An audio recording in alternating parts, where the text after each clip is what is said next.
Hoy, por fin y después de tanto prometerlo, vamos a hablar de Christopher Nolan. Vamos a hablar un poco de su persona y de su estilo, repasando toda su filmografía. Vamos a chequear sus principales influencias como director y a tratar de comprender cómo piensa sus historias, cómo trabaja la forma y, por sobre todas las cosas, cómo concibe sus mecánicas. Bienvenidos.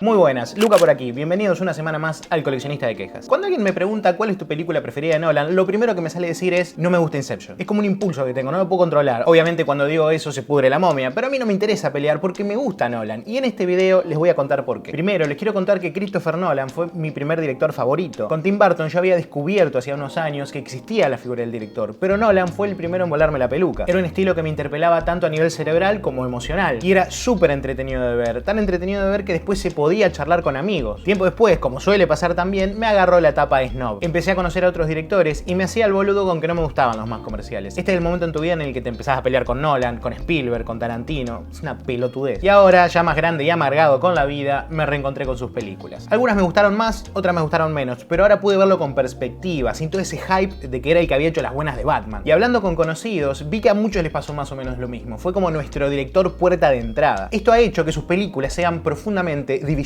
Están los fans radicalizados que lo defienden a muerte simplemente porque no han visto otra cosa, pero después también están los que lo odian y dicen que es pretencioso simplemente porque es conocido. Pero a ver, ¿es pretencioso? Yo diría que un poquito sí, pero no me parece que sea algo tan malo. Y es que Nolan es un tipo bastante sencillo. Si lees sobre él, vas a ver que tuvo una vida bastante normal y hasta aburrida. Es un señorito inglés, clásico en su apariencia, siempre anda de traje, y moderno en sus gustos. Le gustan los cómics, la ciencia ficción y la teoría de cuerdas. También es fanático del té, a los santos, y dato que no muchos saben, es daltónico, cosa que explica gran parte de la sequedad y la homogeneidad de sus paletas de colores. Si un director de cine es daltónico, pueden pasar dos cosas: que sea un desatado que usa su limitación como estilo, como podría ser Nicolas Winding Refn, o que sea tímido con los colores como le sucede a él. Christopher Nolan tiene 11 largometrajes, todos coproducidos junto a su esposa, Emma Thomas, quien es una productora totalmente accidental. Era su compañera de facultad y empezó ayudándolo a armar los horarios de rodaje y a comprar la comida para su primer película de bajo presupuesto. Pero con el tiempo, ella se fue volviendo una productora estrella a la par que él se volvía un director estrella. Sus 11 películas son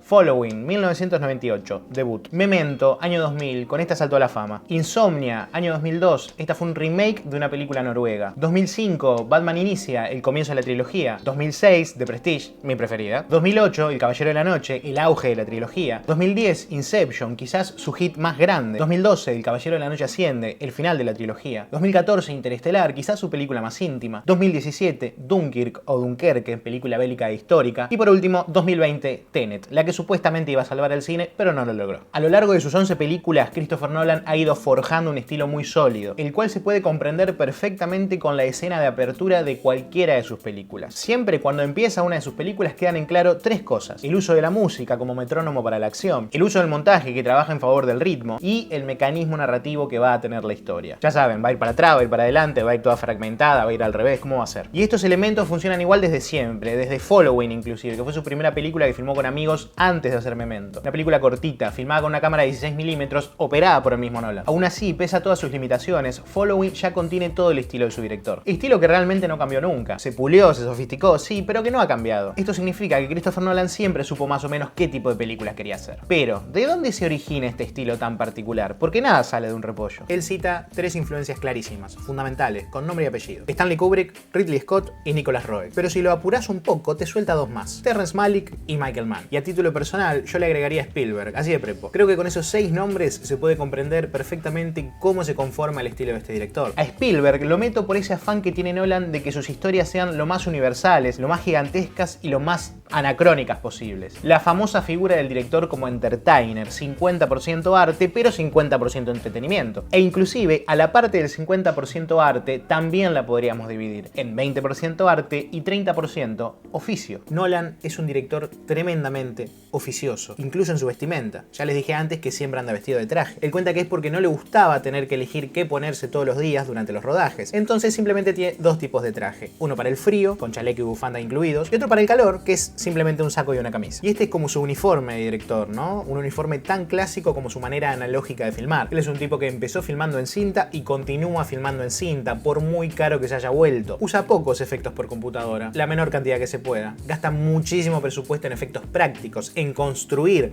los efectos. En Inception, por ejemplo, mandó a construir el pasillo giratorio. En El Caballero Oscuro dio vuelta un camión con cables. Su máxima es que si algo se puede hacer con efectos prácticos, se debe hacer con efectos prácticos. Llámese tirarle bombas a los actores, estampar un avión contra un aeropuerto o tirar al héroe de un rascacielos. Y estoy seguro de que si hubiese tenido un agujero negro para meter a Matthew McConaughey adentro, lo hubiera hecho. Esta megalomanía es muy Kubrick, que también mandaba a construir maquetas gigantes y sets imposibles sin rendirle cuentas a nadie. Ahora la gran pregunta es, ¿cómo hace Nolan para conseguir estos presupuestos tan grandes? Más en esta época que los estudios prefieren filmar todo en pantalla verde porque es más económico y da más ganancia. Bueno, justamente por eso Nolan elige ser un entertainer antes que, no sé, un autor de culto. Hace que sus películas sean lo más asequibles posibles para que sean grandes éxitos de taquilla y así poder justificar los presupuestos que se gastan. Y es de los pocos directores hoy en día que se puede permitir trabajar de esa manera. Aún así, cada vez le cuesta más porque cada vez pide más plata y cada vez genera menos guita en cines. Pero volvamos a sus influencias. Dijimos que Nolan busca ser universal como Spielberg y tremendamente oficioso, como podría serlo Ridley Scott. Una persona que trabaja al servicio de los géneros que le encarguen sin perder su mirada de autor. Ridley Scott te podía dirigir Alien, Blade Runner, Thelma y Louise y Gladiador, una tras de otra. Y la puesta en escena siempre iba a estar al servicio del género y del tipo de película. Por eso Alien es una película mucho más moderna que Gladiador y se filmó 20 años antes. ¿Y qué pasa con las temáticas de las historias? En eso, Nolan es un tipo muy solemne, se toma las cosas muy en serio, no tiene mucho sentido del humor. Salvo algunos chistes del Joker o alguna ocurrencia de Michael Caine, sus películas siempre buscan una gran profundidad filosófica, a lo Malick, imágenes preciosistas, enormes, con trascendentalidad, preguntas sobre la naturaleza del universo y el tiempo, sobre la bondad y la maldad del ser humano. De ahí a que su trilogía de Batman sea tan aclamada, porque este estilo tan denso le pega al personaje. Ahora, algo muy importante de este director, y que creo que va a ser la pieza clave de este video, es la manera en la que monta, la manera en la que conjuga sus imágenes. A él no le alcanza que sean enormes y filosóficas, sino que tienen que dialogar entre sí de manera específica. ¿Por qué? Porque de ahí nace la parte más importante de su estilo,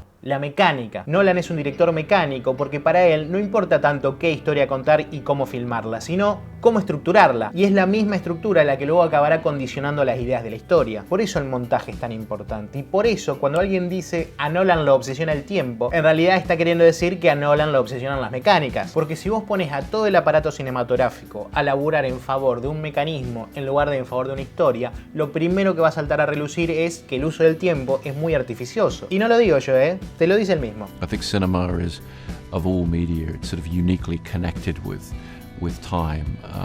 The way we form an impression as an audience member of the span of time that a story is taking place in, as opposed to the span of time we're sitting in the cinema watching it for. It's a very sophisticated mechanism, and I think I've just always been interested in taking that mechanism and showing it to the audience and engaging the audience with that mechanism. Estas estructuras incluyen todo tipo de recursos narrativos. Montar la película al revés, intercalar más de una historia de manera no lineal o contar la historia como una mamushka, con capas dentro de capas, solo para darle sentido a todo en los momentos finales. Esto no podría ser posible sin la existencia de Nicholas Roeg, director británico y especialmente de la película Contratiempo. Ojo, no la española, esta se llama Bad Timing, es una película de 1980 y en ella conocemos la historia de una pareja con una relación complicadísima. Pero la conocemos en el punto en el que ya se ha terminado. De ahí se construye toda la historia hacia atrás de manera desorganizada y el misterio se desvela a través de la estructura en sí misma. Como habrán notado, Memento no sería posible sin Contratiempo. El lugar donde Nolan se distancia de su maestro, ¿no?, es en las temáticas. Las películas de Roeg son emocionales, son duras de atravesar y con un componente sexual muy fuerte. Ahí es donde entra su parte más kubrickiana, digamos. Nolan utiliza la mecánica no para hablar de relaciones tóxicas o de posiciones satánicas, sino para expresarse sobre el mismo artilugio de la mecánica. Y esto es contradictorio, porque sus películas siempre tienen que balancear esta parte más matemática, más cerebral, con la otra más filosófica, la que busca hacer preguntas. A veces las pelis salen ganando, a veces salen empatadas y a veces salen perdiendo.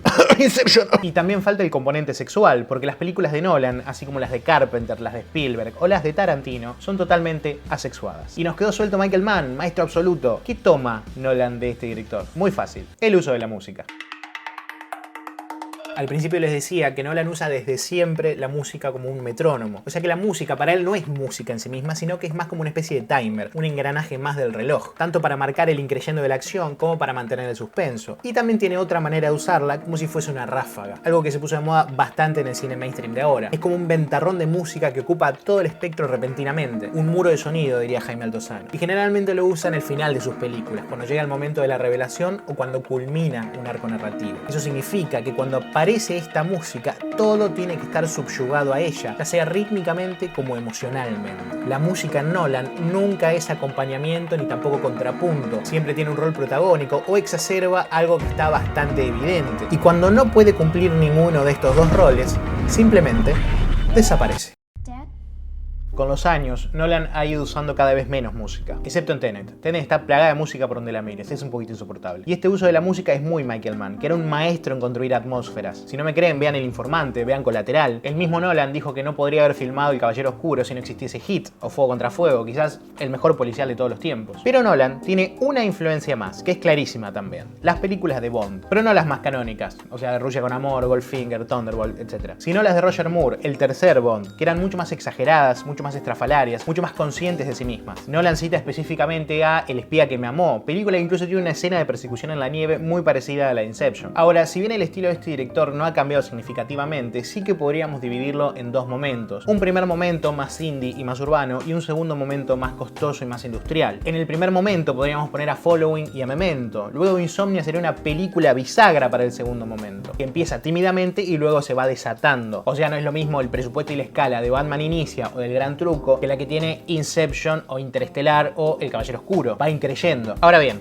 al principio les dije que Nolan usaba las escenas de apertura de sus películas no solo para plasmar su estilo, sino para presentar formalmente la mecánica de su película. Ya hablamos de música y ya hablamos de montaje, así que ahora vamos a hablar de este punto en específico en cada una de las películas. Following comienza con unas manos enguantadas escarbando unos objetos y luego sale el título de la película sobre una caja. La película va sobre un tipo que se dedica a seguir gente al azar hasta que un día se encuentra con otro tipo que se dedica a asaltar casas al azar. Y todo este encuentro es hilado a través de un relato en voz en off del primer tipo. En este relato, los objetos y las cajas tendrán un valor fundamental, al igual que la influencia del segundo tipo, que emerge de la muchedumbre para cambiarle la vida al primero. Y miren cómo filma esto el joven Nolan. All of a sudden that person isn't part of the crowd anymore. They become an individual. Just like that. Bueno, pasemos a Memento. Acá es clarísima, y quizás es la mejor escena de apertura de su obra. Comenzamos con un plano de la foto de un cadáver que se está desrevelando. Luego el cadáver vuelve a la vida y la escena continúa en reversa. Casi que es un anticipo de la mecánica que luego utilizaría Tenet 20 años después. Porque si a Nolan le gusta algo de una película y siente que no lo pudo lucir del todo, lo vuelve a utilizar en el futuro. Ejemplo, el coprotagonista de Following y el protagonista de Inception se llaman igual.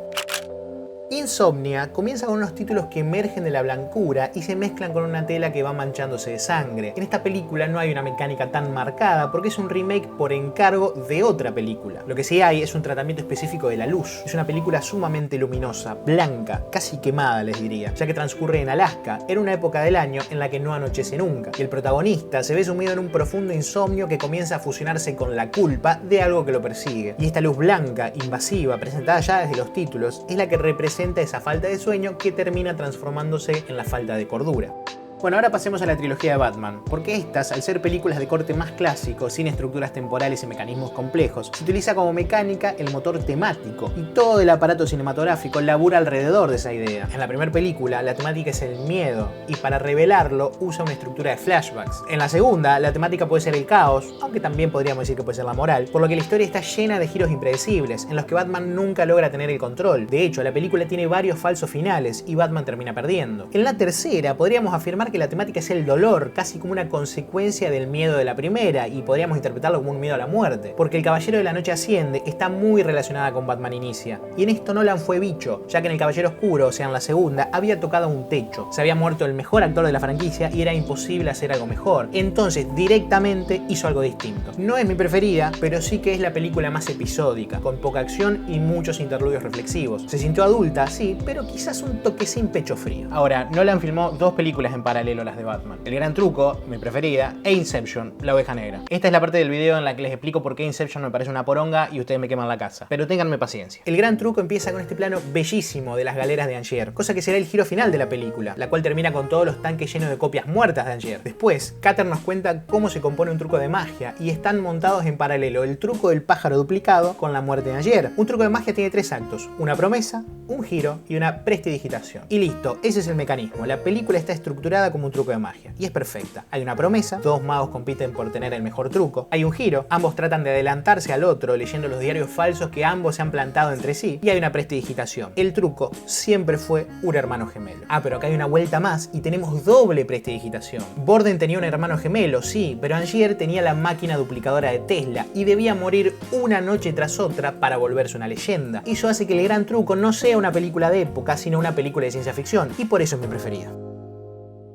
Ahora, en Inception nada de esto funciona, porque el mismo mecanismo narrativo falla. Promete algo que termina siendo mucho menos glamoroso de cómo suena. Y desgraciadamente existe una película llamada Paprika, estrenada 4 años antes, que tiene prácticamente la misma trama y es infinitamente superior. A ver, no es robo, simplemente que Nolan y Satoshi Kon tuvieron ideas similares en distintos lugares del mundo. Ha pasado 1000 veces y va a seguir pasando, no pasa nada. De hecho, a Nolan le encanta Paprika y le rinde un par de homenajes en su película, pero esta no deja de sentirse como una versión un poco sin gracia de la otra, ¿no? Pura mecánica, poca imaginación. Los personajes no son personajes, simplemente son engranajes bien pulidos y lo único que hacen es explicar la trama. El viaje emocional de Cobb es falso, su esposa es el obstáculo y sus hijos son el objetivo, nada más. Es un robot con la cara de DiCaprio. El mecanismo es tan ambicioso que se come a la misma película. Importa más el truco de los niveles de sueño y el paso temporal antes que la narrativa. Y para colmo, ni siquiera hay misterio porque los personajes te explican todo. El final efectista con el trompo girando trata de tapar ese problema, pero lo único que hace es crear un giro artificial. ¿Acaso deja de girar el trompo? Me chupan huevo, nos chupan huevo. En El Gran Truco sí funcionaba, porque el mecanismo de la película y el viaje emocional de los personajes se alimentaban entre sí, con Angier y Borden enloqueciendo a medida que se iba armando el rompecabezas. Y de ahí saltamos a Interestelar, quizás su película más emocional. No me gusta mucho el término de película más personal, porque me parece que todas son personales, pero sí que es su película más contemplativa, la que más respira. Obvio que tiene todos sus pedos místicos y mecánicos, pero es muy emocionante, porque esta sí tiene conflictos bien escritos. La película empieza con la biblioteca en la que el polvo se mueve, ya luego al final de la película entenderemos por qué. Y luego escuchamos la voz en off de una Murph ya anciana que explica cómo era el mundo de su infancia. A continuación vemos a Cooper reviviendo su accidente aéreo hasta que la Murph niña lo despierta y le pregunta si él era el fantasma. Si vieron el final, ya saben lo que esto significa. Cooper es quizás el mejor protagonista de una película de Nolan. Es un héroe fallido que ha perdido todas las batallas antes de empezar la película, pero está dispuesto a dar una última. Es casi como un héroe crepuscular. Y es que eso se le venía criticando mucho a Nolan, que sus personajes eran tan mecánicos como sus películas. Y un poco sí, todos hablan igual, son elocuentes y rápidos, tiran one-liners y te explican todo lo que no hayas entendido. Son como secos, solemnes, no tienen un solo gesto de más. Pero Cooper no, él reflexiona, se equivoca, llora, contempla. Y el Joker también destacaba por salirse de este molde, ¿no? Era un personaje pensado para desbaratar la mecanicidad de todos. Se reía del mundo y eso lo hacía irresistible.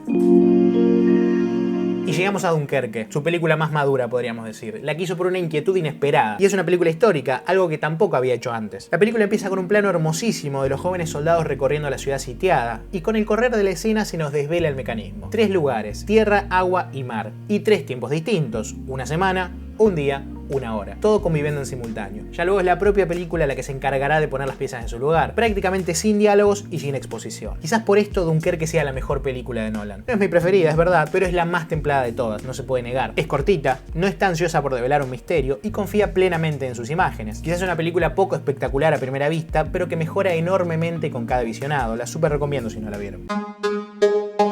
Y cerramos con Tenet. Volvió el Nolan más entertainer. A la mierda toda la contemplación de Interstellar y Dunkerque. Volvió el delirio pesado, volvieron los artilugios y los trucos de magia. Pero ahora la película ya no se explica tanto a sí misma como pasaba con Inception. A ver, hay diálogos expositivos, sí, pero no son tantos. La película arranca con su delirio entrópico y te deja medio a la deriva. Si pudiste entrar bien y si no, nos vimos en Disney. Sinceramente yo estaba convencido de que la iba a odiar, pero me gustó bastante. Me dejé llevar desde el minuto 1. No entendí un carajo, es verdad, pero la pasé muy bien. Ni siquiera entendí el giro final, lo tuve que ver 2 veces. Así que acá no voy a analizar tanto la escena de apertura porque la mecánica no queda nunca muy en claro. Pero sí voy a decir que esta escena funciona como una secuencia de película de Bond. Una set piece de acción muy a gran escala, muy bien filmada, muy prolija, donde vemos brevemente la impresión de los objetos, pero nunca llegamos a dilucidar qué carajo está pasando. Aún así se la banca. Quiero decir una cosita más de Tenet, pero antes voy a volver a nombrar toda la filmografía de Nolan. Pero lo que voy a hacer ahora es sumarle las películas que las han inspirado o las películas con las que dialogan las películas de Nolan. Algunas citadas por el mismo director, otras citadas por críticos y analistas, y alguna que otra citada por mí mismo, así me tomo el atrevimiento. Así que no se tomen esto a rajatabla, sino más bien como una recomendación para que tengan más películas para ver. Papel y lápiz. Con Following voy a citar Pickpocket del 59, película francesa dirigida por Robert Bresson. A Nolan le gusta mucho el cine francés. Con Memento voy a citar Bad Timing, Contratiempo del 80, dirigida por Nicolas Roeg. Con Insomnia voy a citar Don't Look Now del 73, también dirigida por Nicolas Roeg y traducida hermosamente en Latinoamérica como Venecia Rojo Shocking. Con Batman Inicia voy a citar Blade Runner, película del 82 dirigida por Ridley Scott. Y esta citada por el mismo Nolan, que dijo que quería que su ciudad gótica sea lluviosa y sucia como Los Ángeles en esta película. Con El Gran Truco voy a citar a El Detective o Sleuth, última película del director Joseph L. Mankiewicz, película del 72, protagonizada por Laurence Olivier, ídolo absoluto de Nolan, y por un joven Michael Caine, a quien el director con los años transformaría en su cábala personal. Con El Caballero Oscuro voy a citar Heat, Fuego contra Fuego, 1995, Michael Mann. Con Inception, como ya les dije, voy a citar Paprika del 2006, Satoshi Kon. Con El Caballero de la Noche Asciende voy a citar a Batman Inicia, ya que la trilogía es circular y la película vuelve sobre sus propios pasos. Con Interestelar voy a citar a 2001, Odisea en el Espacio, 1968, de Stanley Kubrick. Sobran las explicaciones. Con Dunkerque voy a citar La Delgada Línea Roja, 1998, de Terrence Malick. Y por último, con Tenet voy a citar a la misma filmografía de Nolan, porque ha llegado a un punto tan abstracto y delirante que prácticamente se cita a sí mismo. Bueno, como cierre y conclusión de este análisis, quiero decir una última cosita sobre Tenet, algo que para mí es lo mejor que tiene la película. Y ese es Neil, el personaje de Robert Pattinson, porque Neil es el propio director adentro de la película. Nolan tiene varios alter egos a lo largo de su filmografía. Cobb en Following a Inception, Lenny en Memento, y hasta me atrevería a decir que Tesla en El Gran Truco. Siempre se dibuja a sí mismo en los personajes que manipulan el mecanismo. En Tenet es aún más claro. Neil es un detonante, pero también un observador que toca ciertos nodos, ciertas cuerdas y ayuda a que todo se movilice limpiamente hacia su destino. Es la propia visión que tiene Nolan de su rol como director. Y es un poco ego también, porque proyectarse uno mismo con la cara de Robert Pattinson y vendérselo al mundo es el verdadero quien pudiera. Y hasta acá llegamos con el análisis de Christopher Nolan, el director mecánico. Uno de los tipos más influyentes en la industria del cine de los últimos 20 años, amado y odiado en partes iguales. Un poco el culpable de hacer que los superhéroes ocupen un lugar de prestigio, un poco delirante, un poco enamorado de sí mismo, pero siempre interesante y trayendo ideas. Es un director de truco, pero de esos que van renovando el truco. Y espero de corazón que les haya gustado este video. Y si fue así, mándenselo a todos sus conocidos que les guste este director. Tanto que me pidieron que hablen de Nolan y tanto que lo venía prometiendo. Hace un año que vengo pateando este video. Creo que no lo voy a volver a nombrar nunca más. Y a la palabra mecánica tampoco. Muchas gracias por llegar hasta el final del video. Eso significa un montón para mí. Por mi parte, eso fue todo. Yo soy Luca, esto fue El Coleccionista de Quejas y nos vemos la semana que viene. Adiós, lo quiero mucho.